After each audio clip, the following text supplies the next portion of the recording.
At this time, I would like you to meet a young brother whose name is Mike Janis. He's a singer. He's a movement singer. And for the past 22 months, he's been very deeply involved in singing songs at Angela Davis rallies, singing songs for all kinds of people in the movement. We greet him now very warmly, Mike Janis.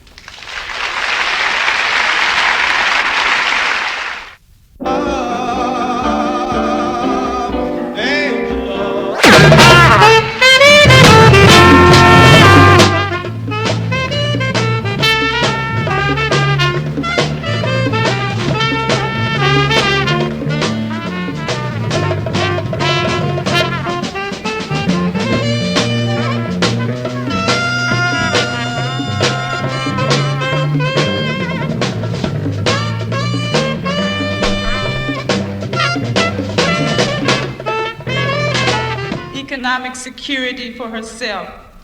She demanded that she would be secure only as her people were secured, that she would not rise above her people or her class, but only rise with them. With that, I'd like to introduce Angela Davis.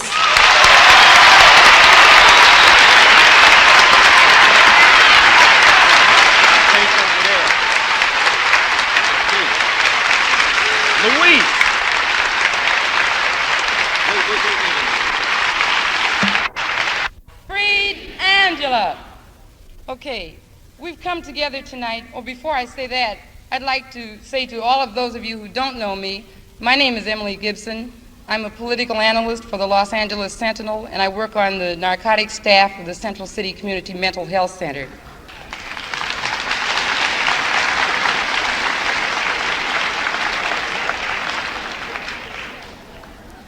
You know, we've come together tonight to celebrate a momentous occasion. Cause of freedom. The last thing I envisioned at that time were ambitions to become a figure known to great numbers of people. At that time, I was simply aspiring.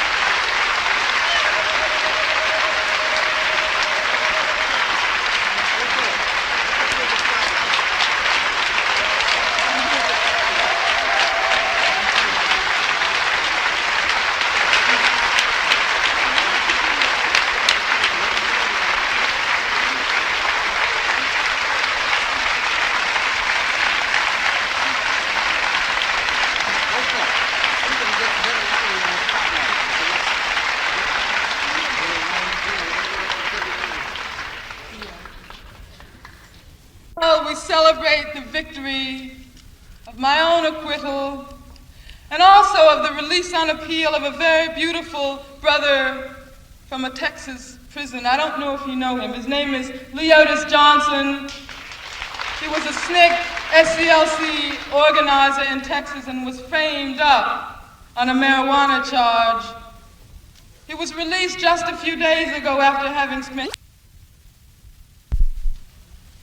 We must also be about the business of transforming into an even deeper commitment to all our sisters and brothers who do not yet have cause to celebrate. And as I think that is compatible with all the pain and suffering that so many of our sisters and brothers must face each morning as they awake to the oppressive sight of impenetrable concrete and steel, as they awake to the harsh banging of heavy iron doors opening and closing at the push of a button, as they awake each morning to the inevitable jangling of the keeper's keys which are a constant reminder that freedom is so near, yet so far away, millenniums and millenniums away. So let us celebrate in the only way that is fitting. Let the joy of victory be the foundation of an undying vow, a renewed commitment to the cause of freedom, For we know now that victories are possible, though the struggles they demand are long and arduous. So let our elation merge with a pledge to carry on this fight until a time when all the antiquated ugliness and brutality of jails and prisons linger on only as a mere memory of a nightmare. For our vow will be fulfilled only when we, or our children, or our grandchildren will have succeeded in seizing the reins of history, in determining the destiny of mankind, and creating a society where prisons...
Jesus, I'm happy. 2 hours too much. Well, you get pictures in the morning. Come on, come on. Sorry, why don't we tell them? Well, we are. They are not here. Oh, we should have gone across the lawn. That's all right. No, we're Go over around this way. Let's go through the tulips.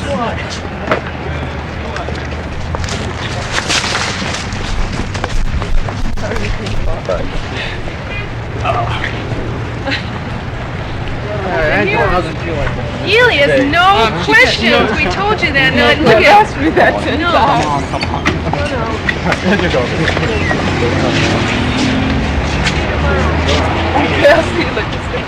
Oh, Stephanie. Did you have a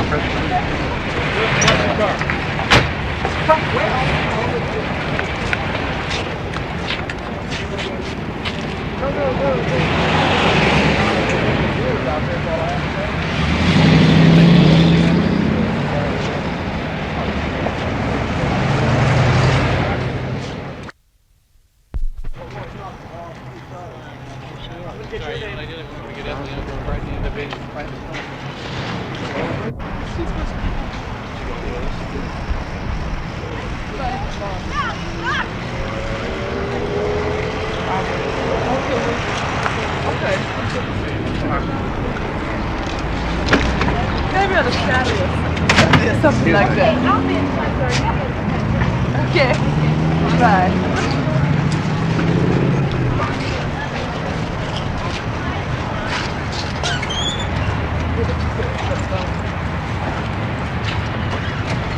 Bye.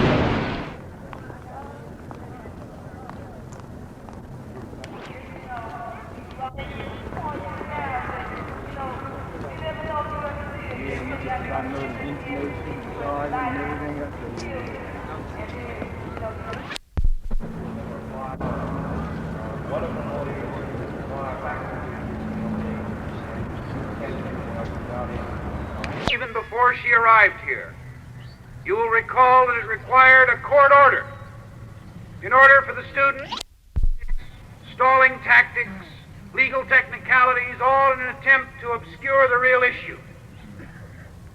Which what? The attack failed. And by means of the campaign to free the Soledad brothers,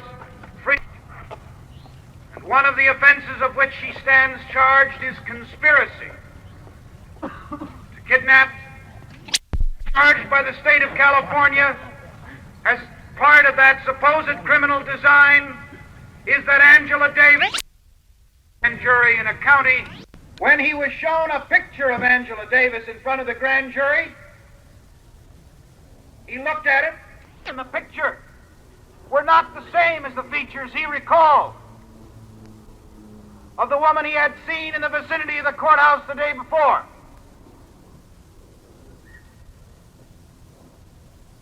That is the evidence against Angela Davis. That is the evidence upon which, for breathing together, the state proposes to end her breathing altogether. Will a cell without sunlight, without exercise, without reading material, in a courthouse. Time that Mrs. Joe, I'd like now to have Donald Kalish come up and make a few remarks.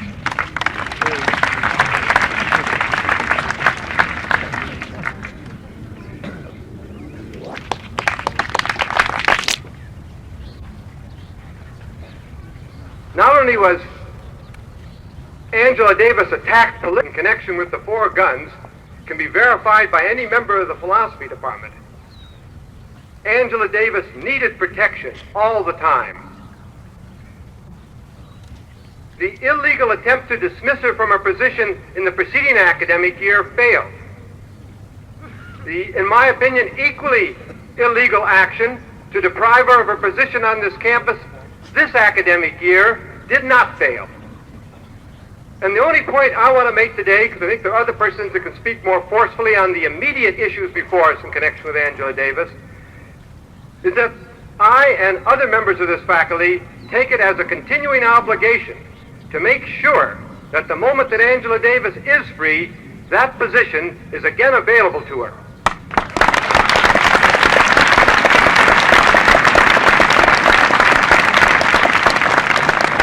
And I say that for 2 reasons. Receive it on behalf of the To it to the tongue. I'm very pleased to accept it on behalf of the philosophy department.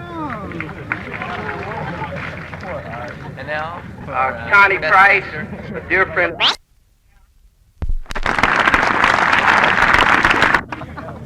Let me start with a personal statement I'm constantly referred to as Angela Davis' teacher. I would like to remind you that she had many teachers. I may be one of them. And if I could have influenced her, I will be proud of it. But I want to add, and it is my most profound conviction, that I too have learned from her. And in a sense, she was my teacher too.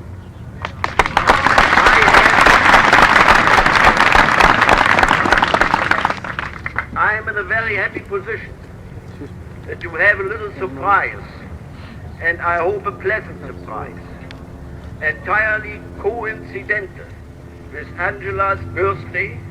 I received yesterday an official letter from the Free University Berlin, which is located in West Berlin, Germany, signed by the chairman of the Division of Philosophy and Social Sciences. The letter is addressed to Angela Davis, and I am supposed to forward it to her. And I am authorized to read you this letter now. I quote, "Dear Angela Davis, it is indeed an honor and a pleasure for me to inform you that the Division of Philosophy and Social Science at the Free University Berlin has appointed you guest professor of philosophy for the summer term 1971.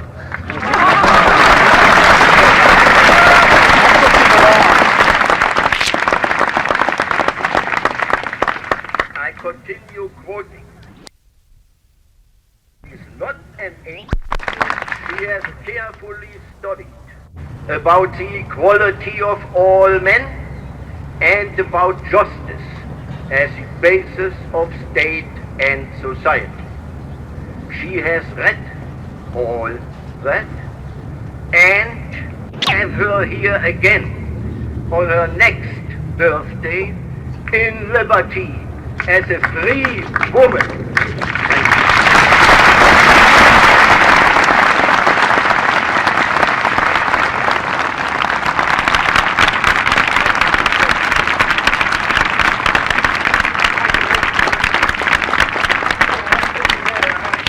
From the Student Union.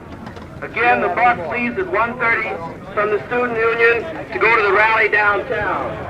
Those who want to work, please sign up to the right. There's sign-up sheets. Those who want to do more than just listen should go to the desk to my right. And we have to break the attempts made by the Nixon administration to deceive the people in this country into believing that just because perhaps more ground troops are being drawn out of Vietnam, this does not mean that the war is coming to an end. Instead, the genocidal, the ecocidal thrust is becoming ever greater. Enumerated anyone who stops for a moment to think about the strategy of the Nixon administration with regard to the war in Indochina must necessarily believe that this is simply one more attempt to manipulate public opinion, to deceive the people of this country into believing that there is a peace settlement on the verge of taking place precisely in order to buttress the Nixon administration in the coming elections. I think there's no doubt about it. The trip, all of the trips to the Soviet Union, the attempts to make people believe that Kissinger stayed a couple of days in Paris because something big was on the verge of happening, that's a very typical move of a hypocrite like Richard Nixon. New York by agents of the FBI. My arrest was one of the culminating points of a campaign of terror conducted by the FBI in collusion with California and U.S. government authorities.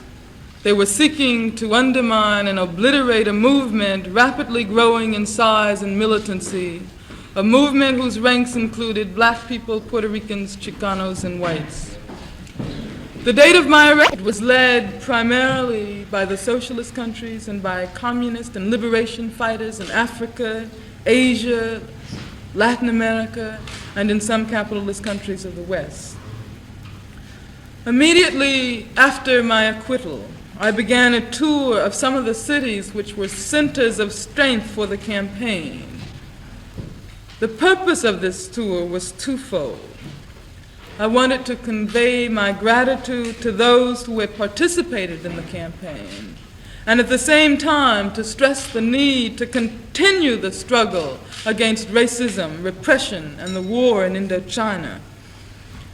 After speaking in Los Angeles, Chicago, Detroit, New York, Dallas during the Southern Christian Leadership Conference, and in Atlanta, Georgia, I embarked upon a tour abroad.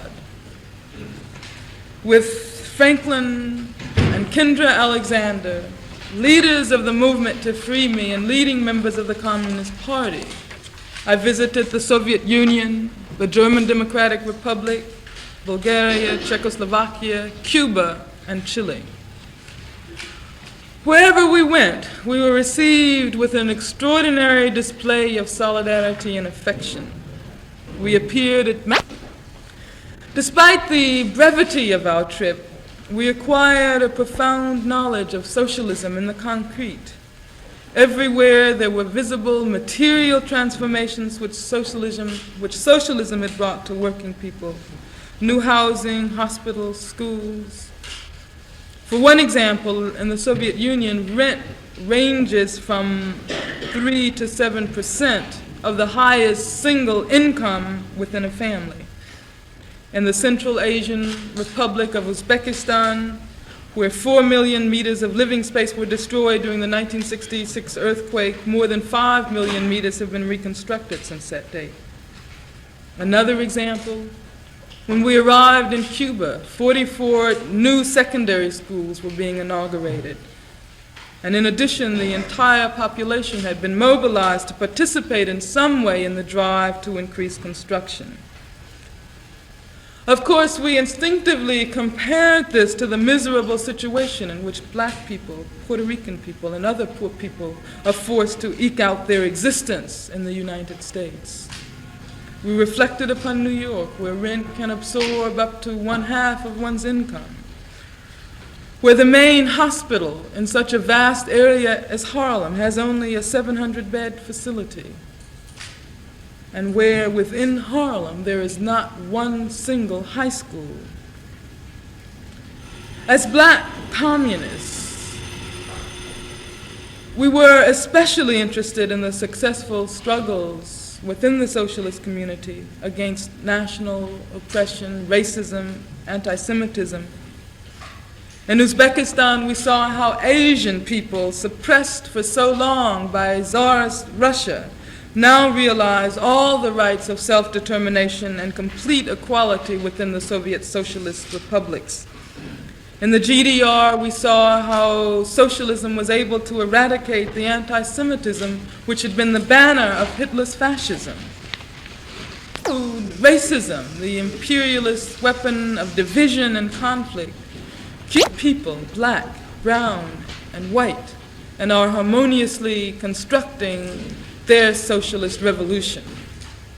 We saw that the people in the socialist countries intensely identified with the just struggles of the Vietnamese against the genocidal war waged upon them by U.S. imperialism. We saw the material and moral support being given to liberation forces of Africa, Asia, and Latin America. Our trip increased our understanding and appreciation of the international character of the struggle against imperialism. And we are ever more convinced that a victory for one oppressed people is a victory for all. A victory of the Chilean people over the Kennecott-sponsored embargo in France on copper from Chile. A victory for the Cuban people over the U.S. economic blockade will be a victory for us all. And perhaps most important, a victory today for the people of Vietnam will be a decisive testimony to the ability of progressive peoples the world over to halt and eventually to topple the barbarous system of imperialism. Thank you very much. Would you please identify, raise your hands. I think that by now, To answer two questions. One, where do you plan to live? And secondly, do you have any political plans for yourself? well, I haven't really decided where I'm going to be living, because I don't think that's the most important thing. The most important thing is to continue to build the movement against racism, oppression, the war. The most important thing is to continue to build a massive movement in support of political prisoners and around the prisons in this country, and particularly now before the elections. The most important thing is to bring all people who believe in justice and freedom and self-determination into the movement to end the racist genocidal war against the people of Vietnam. As I said in the press statement, we have to realize today that a victory for the people in Vietnam will be a victory for us all, and therefore, particularly in this critical period where the Nixon administration, under the guise of pulling the ground troops out of Indochina, under the guise of winding down the war, ending the war, is actually escalating the war beyond any recent period, beyond any period in the war in Vietnam. There's been more destruction in the last 3 months in Vietnam than ever before. If you take one city, Quang Tri, the number and the tonnage of bombs which have been dropped on that single area in just a little more than 2 months is equivalent to 7 times the tonnage of a Hiroshima-type atomic bomb. The socialist countries which we visited over the last 6 weeks, one of the things, as again I pointed out in the press statement, that was perhaps most impressive was the degree to which the people and the governments of those countries identify with the struggles of the people in Vietnam. 75% of the aid received by the people of Vietnam comes from the Soviet Union. In Cuba, we saw little children who were prepared to do anything within their power to save the children of Vietnam. Wherever we went, that was the primary arrangements with which country? Yes. How were you allowed to make it? I have a passport which I acquired some years ago. I simply took my passport, got on a plane, and left. That was it. Were there any barriers whatsoever? Were there any agents or anything to stop you? Well, I'm sure there were agents everywhere we went. By various organizations, sometimes the Communist Party, sometimes the Women's Committee. In Chile, for example, we were invited by the central of the trade unions. We were invited by organizations in each of the countries we visited, and we simply went. I would like to campaign against our... We heard Castro. Would you like to go to California? Perhaps to teach again now? Well, in terms of the situation in UCLA,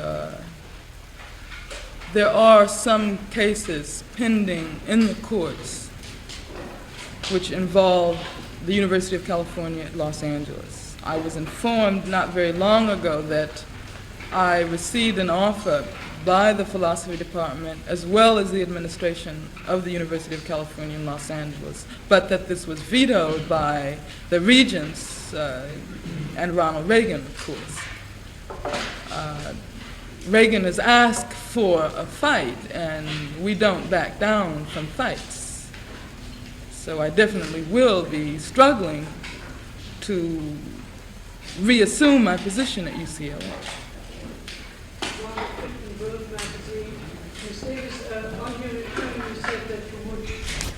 This late date in the electoral campaign, I would say that the campaign that is being conducted by the Communist Party, by our party, the presidential campaign, as well as local campaigns in places like Philadelphia, Tennessee, and of course the campaign of Jose Stevens right here in New York. I would say that those campaigns are critical vehicles in continuing to develop a movement to evict Richard Nixon from the White House. We have been asked on many occasions whether or not that is sound reasoning, namely that if we want Nixon out, shouldn't we be involved in the campaign to support George McGovern? But first of all, we are communists, and we realize that both Nixon and McGovern are both tools to one degree or another of the monopoly interest in this country. And we realize that although McGovern received the Democratic nomination as a result of a grassroots movement, that he too is beholden to monopoly interest, and if there is not a strong left movement which can pressure him into moving further to the left, or at least into maintaining his original positions, it won't make any sense to talk about voting for McGovern, because we will end up with a McGovern who's no different from a Richard Nixon. And so we feel that the our campaign is important in creating the kind of pressure that will force McGovern to at least not water down his original politics, and certainly we don't see him as being any kind of solution. But the fact is that we have to get Nixon out of the White House if that is at all possible. And we are building an anti-Richard Nixon movement. And I just might point out that I think that over the last weeks, the thesis that the only chance that McGovern has of being elected is by maintaining the most radical kind of position has been demonstrated. Recently with his speech on Vietnam and some other rather stronger speeches than he has been making over the last few months, his support and his popularity has increased. But of course, our campaign is not only geared towards influencing the outcome of the elections, because we're talking about building a movement for socialism in this country. And through the campaign, we are able to talk to millions of people. Gus Hall and... The weapons in Cuba all being Russian-made. How do you distinguish American imperialism, and why do you feel that this isn't Russian imperialism in another form? The Soviet Union does not own one oil well outside of its boundaries. The Soviet Union does not go into Latin America, like Kennecott, for instance, into Chile. And while Kennecott was receiving 9-point-something profits elsewhere in the world, was raping the Chilean people, receiving profits far over 50%. That is imperialism. The Soviet Union aids the socialist countries and the national liberation struggles in order to fight this monster called imperialism.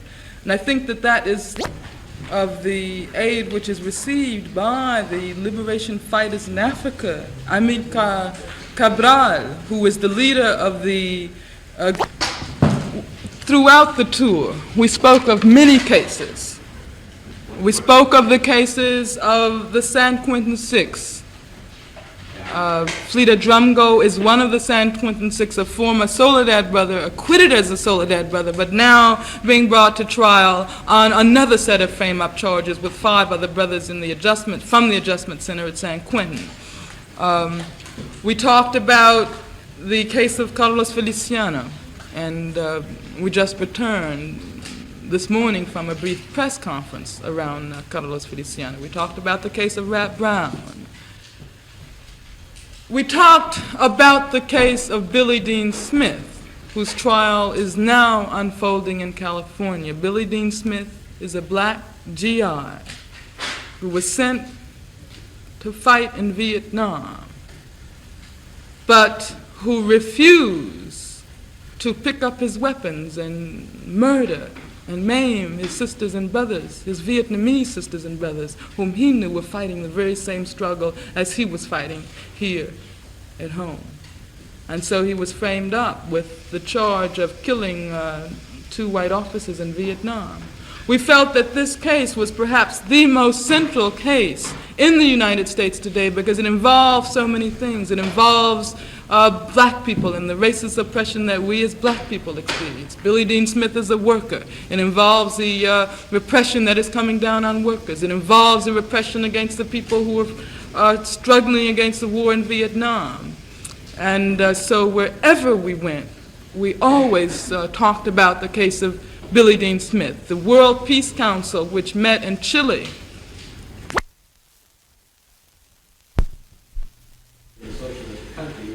Here in New York, the Jewish community is very concerned about the fact that Soviet Jewry is being almost eradicated, at least the culture, and that there's a great deal of trouble for Jews to leave the Soviet Union. How does this coincide?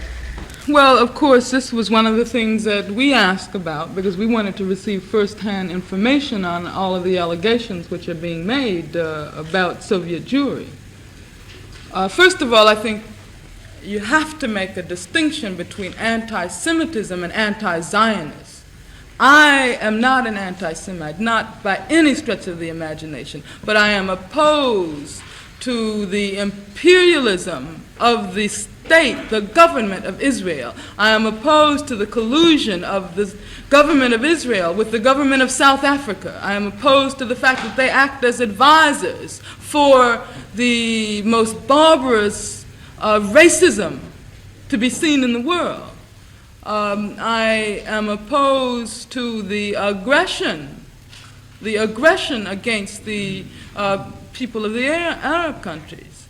I support very strongly, very firmly, the struggles of the people of Israel who are fighting the imperialism of their government and who are also determined to build a socialist society. Well, of course, the construction of socialism is a process. It is not something which erupts at a single moment. Suddenly, everything which was bad now becomes good. We saw that in many socialist countries there were problems which had to be dealt with. We saw a consciousness of the fact that there were problems. One of the things that Russia, and how many people have returned back from Israel? Well, we talked to many Jews in the Soviet Union, and as I said before, what is an attempt to prevent the development of Zionism, an essential ally of imperialism, is misinterpreted, distorted, consciously distorted by the by bourgeois forces, by imperialist forces, in order to create worldwide public opinion to the effect that the Soviet Union is determined to wipe out the culture of Jews. That we did not find that to be the case at all. And how many returned from Israel to Well, I don't think that any have returned as yet. We did discover by talking to officials